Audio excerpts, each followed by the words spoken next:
Ein Weihnachtsbaum basteln.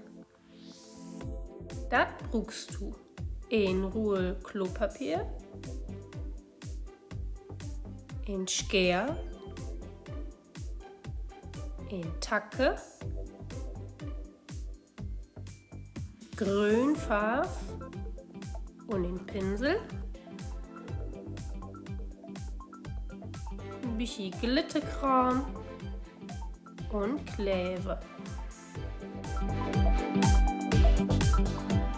Als erstes die Klopapierrolle einmal platt drücken, dann mirend zusammenfalten und mit der Schere Baum ein Eck gut schneiden oder mirend hin. So sucht das dann ut und nu einmal lieg nach dem mirend hin schneiden. Genau so. Und nu wär diagonal.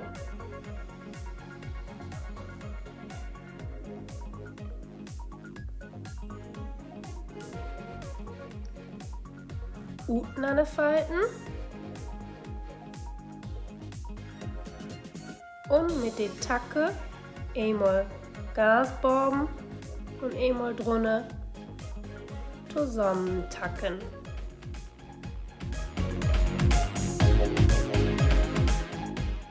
Nu wär zusammenfalten.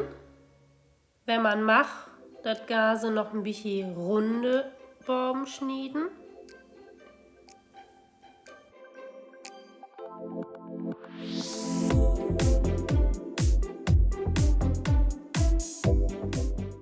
Und dann wär einmal lieg rin schneiden und einmal wär diagonal.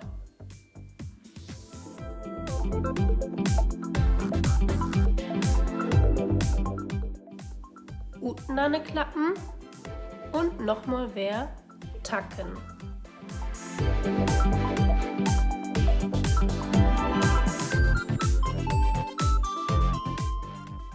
Nu zum letzten Mal lieg rin und noch einmal diagonal. Noch ein bisschen runde schneiden, wenn man macht.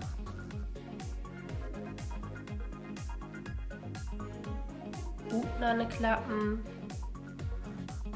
und noch ein auf zweimal tacken. Nun kann man all heel wunderbar den Weihnachtsbaum erkennen, in all Richtungen unten an den Zippeln und dann mit grün Farbe anmalen.